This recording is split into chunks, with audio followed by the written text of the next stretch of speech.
اگر آپ بدقسمتی سے ایک مشرقی معاشرے خاص کر ایک اسلامی گھرانے میں پلی بڑی ہیں تو آپ نے یقیناً آئے روز یہ باتیں تو سن رکھی ہوگی، صحیح طرح سے بیٹھو، کیا تمہیں شرم نہیں آتی؟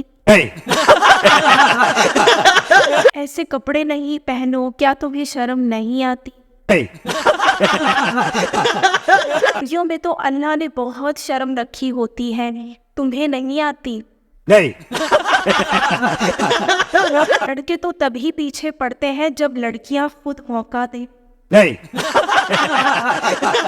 یہ تو تمہیں ایزی یا ڈیسپریٹ سمجھتے ہیں، کیا تمہیں شرم نہیں آتی؟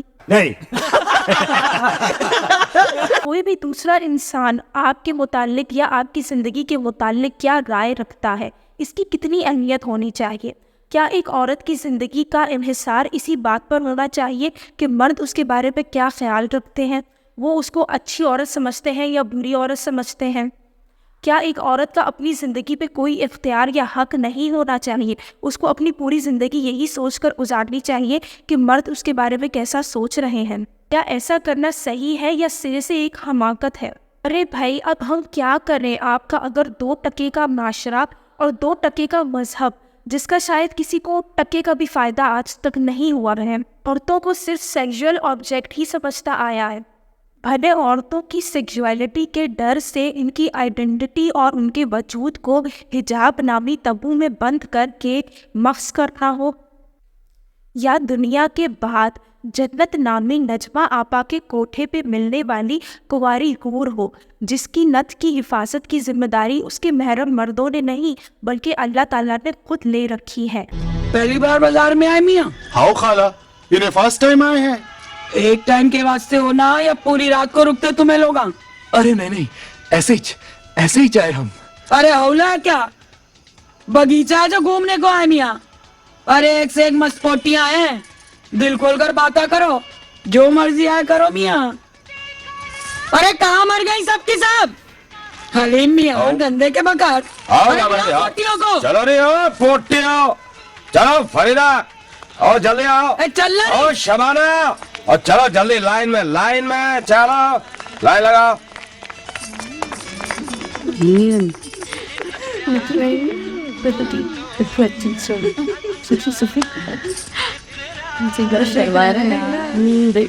کیسے دیکھ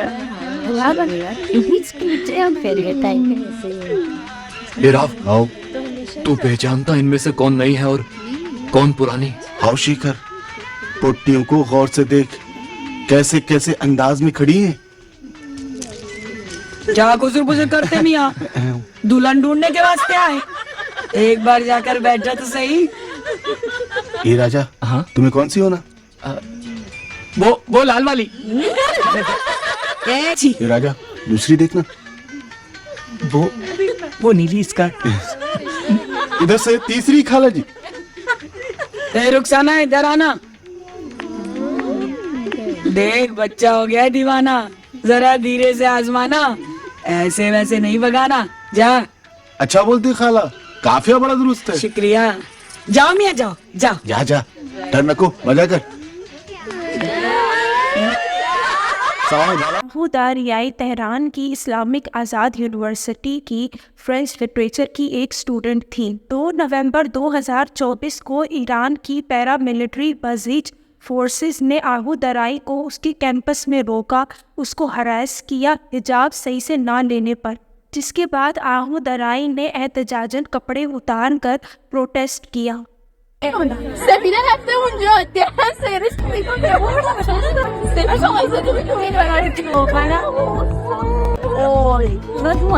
اور اس پروٹیسٹ کے نتیجے میں آہو درائی کو گرفتار کر لیا گیا اور اس کو ایک سائیکائٹرک ہاسپٹل میں منتقل کرا دیا گیا، جہاں پہ انیشیل ایویلویشن کے نتیجے میں یہ پتہ چلا کہ آہو درائی مینٹلی ساؤنڈ ہے، یعنی کہ اس کو کوئی نفسیاتی مسئلہ نہیں ہے۔ 2 سال قبل بھی ایران کی اسلامک رجیم نے ماسا امینی نامی ایک لڑکی کو حجاب صحیح سے نہ لینے پر گرفتار کیا تھا اور تشدد کا نشانہ بنایا تھا، جس کے نتیجے میں اس کی جان چلی گئی تھی۔ لیکن ایران کی اسلامک رجیم کو ابھی بھی کوئی سبق نہیں آیا۔ اور انہوں نے ابھی تک آبو درائی کو سائیکائٹرک ہاسپٹل میں ہاسٹیج بنا کے رکھا ہوا ہے، اور ساتھ ہی اس کی فیملی پر یہ زور دے رہے ہیں کہ وہ ڈکلیئر کرے کہ آبو درائی کو نفسیاتی مسائل لاحق تھے، جس کی وجہ سے اس نے اس قسم کا پروٹیسٹ کیا۔ ایران کی اسلامک رجیم کا پہلے بھی یہ طریقہ کار رہ چکا ہے کہ جب بھی خواتین پروٹیسٹ کرتی ہیں حجاب کے خلاف تو وہ ان کو مینٹلی ال ڈکلیئر کرا دیتا ہے۔ اسلامی معاشرے میں عورتوں کو 2 میٹھی گولیاں دی جاتی ہیں، ایک تو یہ کہ عورت مرد کی، خاندان کی، معاشرے کی عزت یا غیرت ہے، اور دوسری یہ کہ اسلامی معاشرے میں مرد نے عورت کی ساری مالی ذمہ داری اٹھا کر اس کے لیے آسانی پیدا کر دی ہے۔ عزت اور غیرت کا کانسیپٹ ہی فضول ترین ہے، جس کا آج تک کسی بھی عورت کو ٹکے کا فائدہ نہیں ہوا بلکہ صرف نقصان ہی ہوا ہے۔ اسلامی معاشرے میں جو سو کالڈ عورت کی عزت یا غیرت کہی جاتی ہے، جس کا انحصار محض اس کی شرمگاہ کی حفاظت میں ہے، وہ کیسے عورت کو امپاور کر سکتی ہے؟ وہ تو صرف عورت کے لیے ایک لائبلٹی ہے۔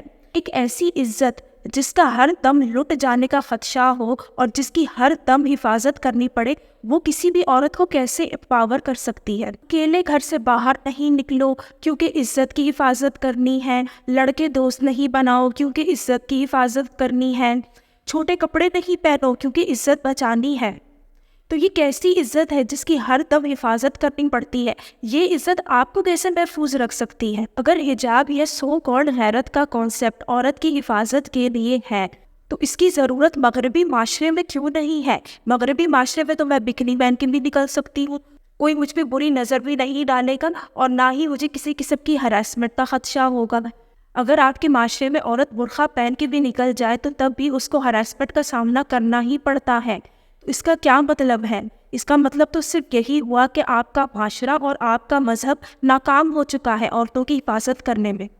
یہ عزت، غیرت یا سو کالڈ آنر کا کانسیپٹ صرف آپ کی ذات تک محدود نہیں ہے، بلکہ یہ آپ کی باپ، بھائی، بیٹا، شوہر، آپ کا پورا کنبہ، خاندان، یہاں تک کہ محلہ اور کبھی کبھار ملک کے ساتھ بھی منسلک ہو جاتا ہے۔ اسلامی معاشروں میں نوجوان لڑکیوں کا قتل زیادہ تر غیرت کے ہی نام پر ہوتا ہے۔ اب لوگ مجھے یہ کہیں گے کہ جی آنر کے لیے یا غیرت کا کانسیپٹ اسلام کے ساتھ جڑا ہوا نہیں ہے۔ اسلامی معاشروں میں عورت کے سر پہ جو غیرت کی تلوار لٹک رہی ہوتی ہے اس میں مذہب کا بہت بڑا ہاتھ ہے۔ سنن النسائی کی 2562 حدیث نمبر ہے، جس میں درج ہے کہ اللہ تعالیٰ نے فرمایا ہے کہ وہ دیوت پہ نظر بھی نہیں ڈالیں گے۔ اب دیوت کون ہے؟ دیوت اس مرد کو کہا جاتا ہے جس میں غیرت نہیں ہوتی، یعنی کہ جو اپنے سے منسلک محرم خواتین کو یا ان کی سیکسولیٹی کو کنٹرول نہیں کرتا، یعنی کہ وہ ان پہ نظر نہیں رکھتا کہ وہ کیا کپڑے پہن رہی ہیں اور کن مردوں کے ساتھ تعلقات استوار کر رہی ہیں۔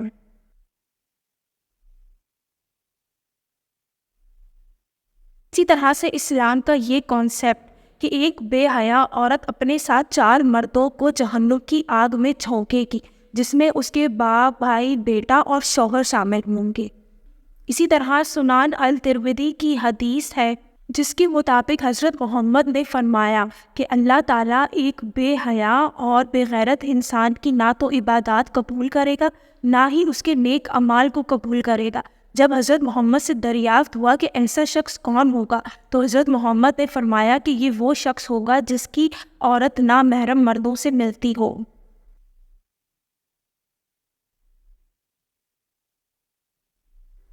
تو جی ہاں، مسلمان مردوں کو ذہنی مریض بنانے اور غیرت کے نام پہ عورتوں کو قتل کروانے میں بھی اسلام کا ہی ہاتھ ہے۔ عزت اور غیرت کا کانسیپٹ نہ تو عورت کی حفاظت کرتا ہے اور نہ ہی کسی طرح سے عورت کو طاقتور بناتا ہے یا اس کو امپاور کرتا ہے، بلکہ وہ اس کو مزید کمزور بناتا ہے اور اس کے سر پر ایک تلوار لٹکا دیتا ہے غیرت کے نام کی، جس کو کبھی بھی ایکسپلوئٹ کیا جا سکتا ہے۔ آج کل آپ نے دیکھا ہوگا کہ لڑکیوں کی نیوڈ پکچرز یا ویڈیوز لیک ہو جاتی ہیں، تو وہ اسی وجہ سے لیک کی جاتی ہے کیونکہ عورت کے سر پہ غیرت کی تلوار جو ہر دم لٹک رہی ہوتی ہے۔ ایسا بہت ہی شادر اور نادر ہوا ہوگا کہ کسی عورت نے کسی مرد کی کوئی نیوڈز لیک کر دی ہو یا اس کی کوئی نیوڈ ویڈیو لگا دی ہو۔ جہاں تک عورت کی مالی ذمہ داری اٹھانے کی بات آتی ہے تو عورتوں کو یہ بات سمجھ لینی چاہیے کہ جو ہاتھ آپ کو کھانا کھلا سکتا ہے وہ ہاتھ آپ کے منہ سے نوالا بھی کھینچ سکتا ہے۔ تو آپ کے لیے بہتر یہی ہے کہ خواہ وہ کوئی مرد ہو یا کوئی بھی انسان ہو، اس کے ہاتھ میں اتنی اتھارٹی ہونی ہی نہیں چاہیے کہ وہ ہی آپ کی ساری مالی ذمہ داریاں اٹھائے، کیونکہ وہ تب تک آپ کی مالی ذمہ داری اٹھائے گا جب تک وہ چاہے گا، اور جب اس کا دل آپ سے بہل جائے گا یا اس کو کوئی اور مل جائے گا تو وہ آپ سے پیچھا بھی چھڑا لے گا اور آپ کی مالی ذمہ داریوں سے بھی۔ تو آپ ہی مجھے یہ بتائیں کہ مرد کا عورت کی مالی ذمہ داری اٹھانا کیا یہ اس کو امپاور کرتا ہے یا مزید کمزور کر دیتا ہے؟ اور یہ بات تو چھوڑ ہی دے کہ اسلام عورت کی عزت کرنا سکھاتا ہے۔ آپ کس منہ سے یہ دعویٰ کر سکتے ہیں جب آپ اپنی عورتوں کی تو حفاظت کریں، اپنی عورتوں کے لیے تو حجاب کا حکم نازل کریں، اور اپنی امہات المومنین کو تو وفات کے بعد بھی تمام مردوں کے لیے حرام کر دیں، لیکن کافر مردوں کو قتل کرنے کے بعد ان کی بیواؤں کو لونڈیاں بنائے اور جس دن جنگ کے بعد ان عورتوں کے شوہروں کو قتل کرے اسی رات ان عورتوں کے ساتھ سہاگ رات بنا کر ان کی عصمت دری کریں۔ یہ کہاں کا دوغلا پن اور معیار ہے؟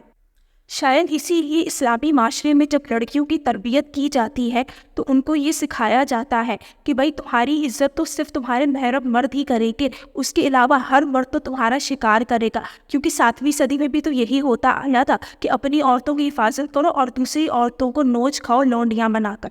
آپ کے بڑے تھے لونڈیوں کو ننگا کر کے بازار میں بیچا کرتے تھے اور تحفتاً ایک دوسرے کو دیا کرتے تھے۔ نہ صرف یہ بلکہ لونڈیوں کی خرید و فروخت کر کے اسلحہ اور گھوڑے خریدا کرتے تھے جس کے بعد جہاد پہ نکل جاتے تھے۔ یہ میں نہیں کہہ رہی، یہ تاریخ طبری کی جلد 2 حصہ اول پیج نمبر 231 میں مینشن ہے۔ اس میں درج ہے کہ کس طرح بنو قریظہ کے غلاموں اور لونڈیوں کو بیچا گیا گھوڑے اور اسلحہ خریدنے کے لیے۔